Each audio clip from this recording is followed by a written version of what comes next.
Jorge, buenas, ¿se va a ir Leo del Barça o qué? Sí. ¿Cómo lo ves? ¿Cómo lo ves? Difícil. ¿Difícil para quedarse? Sí. ¿Y el Manchester City es una buena opción? No sé. No hay nada. Bartomeu, Jorge Messi, jour J.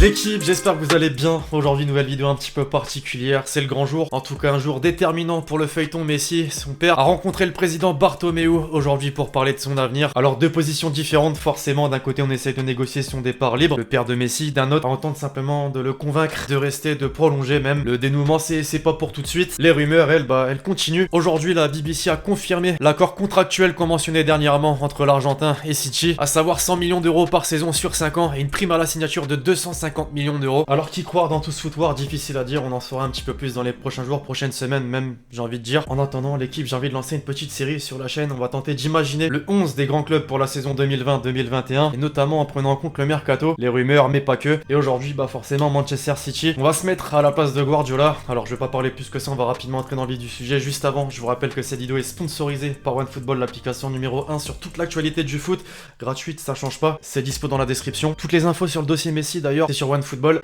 Alors se mettre à la place d'un des meilleurs entraîneurs, si ce n'est le meilleur entraîneur en activité, c'est pas facile, on le sait. Voilà, Guardiola, c'est un entraîneur qui aime beaucoup changer de tactique au cours de la saison, c'est une mode d'ailleurs. Pour autant, aujourd'hui, on va mettre en place un 4-3-3. Dans les cages, pour commencer, normal, j'ai envie de dire, Ederson, c'est peut-être le joueur sur lequel il n'y a même pas besoin de parler. Voilà, c'est un gardien exceptionnel, surtout dans sa relance au pied. À la main, il est bon, certes, mais bon, c'est vrai qu'il y a certains gardiens au-dessus de lui. On l'a vu notamment face à Lyon, il peut sortir complètement de son match. On va vraiment commencer maintenant avec la défense. Côté gauche, c'est vrai qu'il y a du choix à City entre Mendy, Zinchenko et Cancelo. Justement, j'ai décidé de mettre le portugais. Avant, faut quand même se rappeler qu'il était de l'autre côté. Guardiola l'a fait basculer, c'est pas un mauvais choix concrètement. Dans l'axe maintenant, le français, Laporte. Que dire sur lui? Bah, il est régulier déjà, c'est une chose. Rapide, mais aussi très performant dans le jeu aérien. Seule chose qu'on pourrait lui reprocher, c'est d'être absent, entre guillemets, parfois dans les grands rendez-vous. Pour l'accompagner, tiens, justement, il n'est pas encore Citizen, devrait l'être très prochainement. Koulibaly. Lui, pareil, c'est plus une surprise, il lui reste un an de contrat. Il a demandé à sa direction de partir. Naples, de son côté, a besoin de liquidité après le transfert d'Osimhen. Pour parler de ses qualités, c'est simple. Il est très physique, il a un excellent placement défensif. Certains aiment bien le qualifier de bourrin, notamment en Angleterre. Et ouais, carrément en Angleterre. Pourtant, balle au pied, il sait faire, vraiment faire. De toute façon, si cette doublette ne fonctionne pas, il y a de quoi faire dans l'effectif, hein, entre Otamendi, Stones et Ake aussi, qui a rejoint le club très dernièrement, compte 45 millions d'euros. 45 millions, généralement, tu fais jouer le joueur. Pour compléter la défense, Walker, forcément, sans commentaire, voilà, il est incontestable de son côté. On passe avec les milieux de terrain. Le premier qui aura un rôle plus défensif, Rodri. Malgré sa petite taille, il est rapidement devenu un joueur important dans l'effectif de Guardiola, une intelligence de jeu incroyable. Il est capable de relancer rapidement vers les joueurs positionnés un petit peu plus haut. C'est un milieu simplement très complet. Pour l'accompagner un petit peu plus haut, Bernardo Silva. Si beaucoup le voient plus en tant qu'ailier droit, c'est vrai, très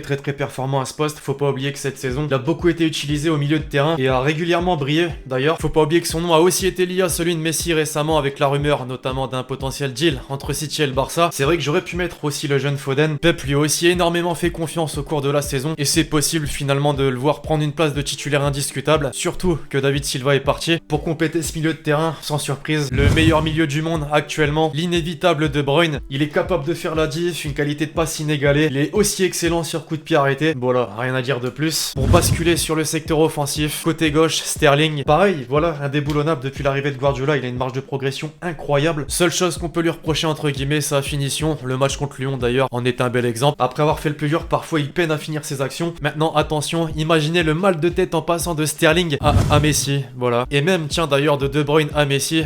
Que dire, alors voilà, c'est pas signé, il y a rien de fait encore, mais imaginez simplement, rien que ça là, il y a même pas le buteur, hein, et c'est pourtant déjà incroyable. Justement, pour finir et pour compléter cette équipe, Agüero, aka le meilleur buteur de l'histoire du club, un ami de Messi, en plus, la connexion argentine peut faire aussi très mal. Alors voilà, l'équipe potentielle de Manchester City pour la saison prochaine, sans oublier bien sûr le banc, les Mahrez, Jesus, Torres aussi qui a rejoint le club en même temps qu'Ake dernièrement. Bref, vous en pensez quoi? L'équipe, tiens d'ailleurs, faites-moi un petit 11 dans les commentaires de Manchester City en prenant en compte bien sûr les rumeurs et l'effectif actuel. J'espère vraiment que cette vidéo vous a plu, je compte sur vous, c'est le cas pour lâcher le gros pouce bleu. Puis d'ici là, bon, on se retrouve très vite sur la chaîne pour de nouvelles vidéos. C'était Lexity. Ciao ciao.